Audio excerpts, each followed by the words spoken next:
what's up? It's me, Too Many Donuts, and welcome to another video. Today I'll be doing a review on the SD Neo Shining Gundam from G Gundam.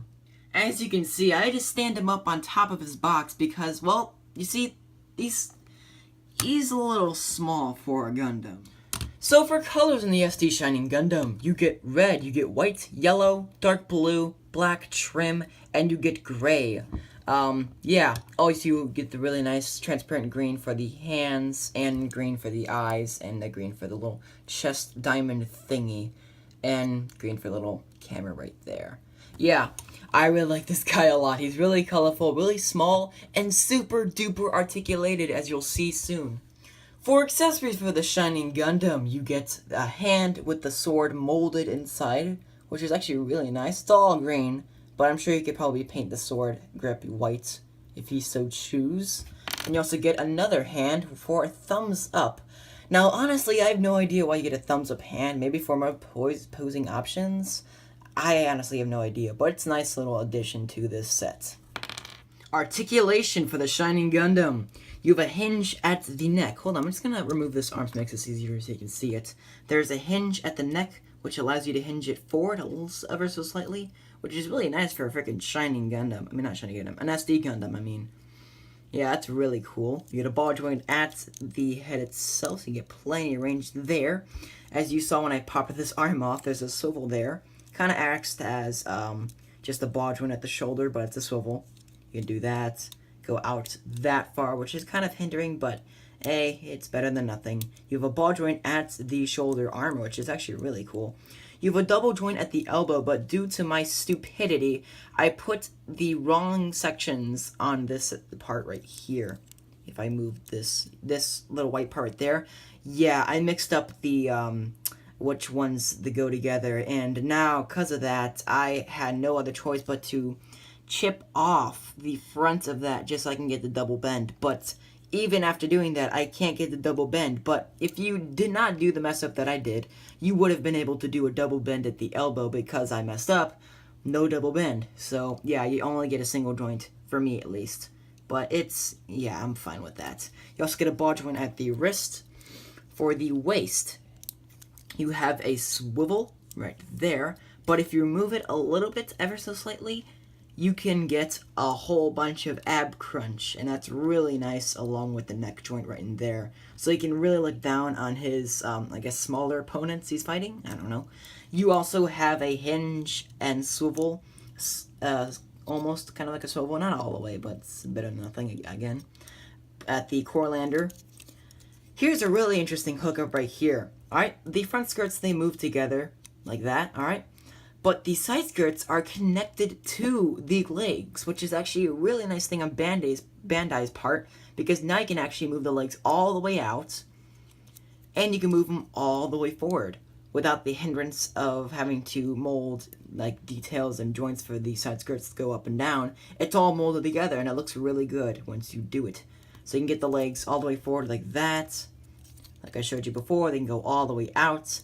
There's a ball joint there, a little swivel right there. You have a ball joint at the foot, and due to the transformation, these go up and down. And just because I said transformation, let's get right into the transformation. Just gonna get that back on there. Yep, transformation.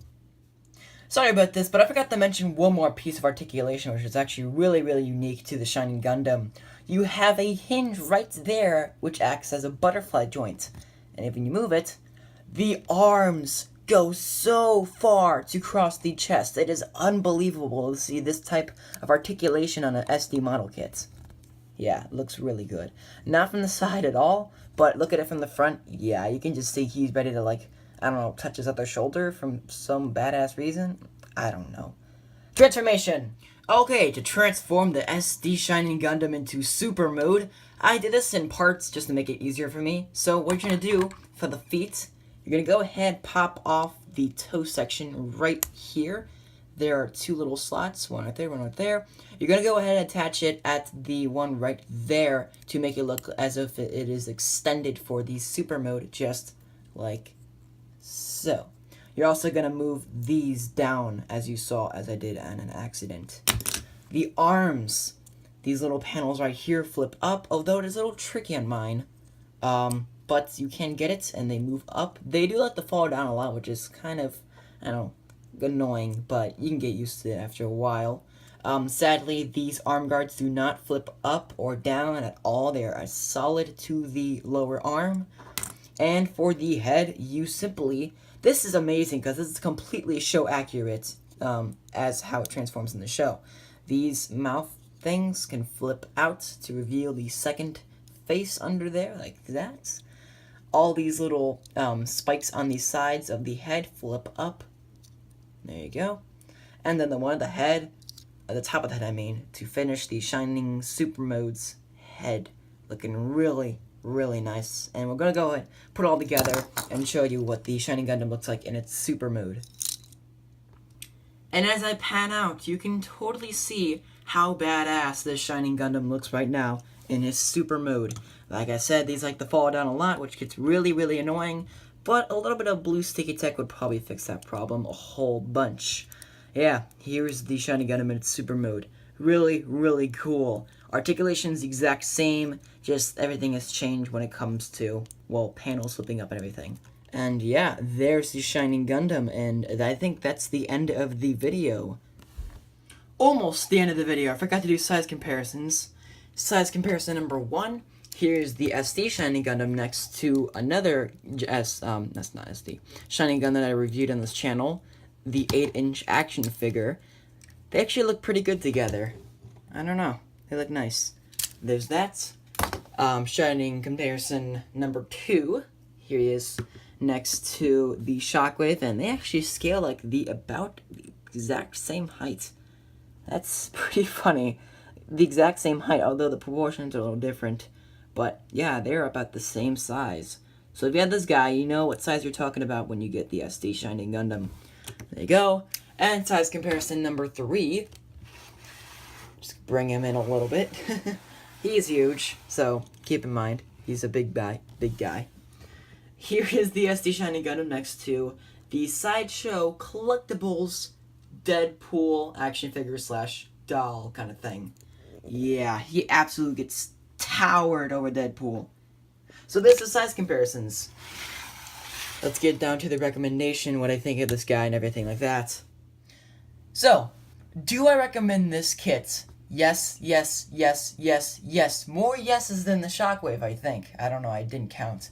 But this is a really, really good model. I recommend it to anybody that's a fan of the Shining Gundam, or just really nice little gimmicky SD models, like this one.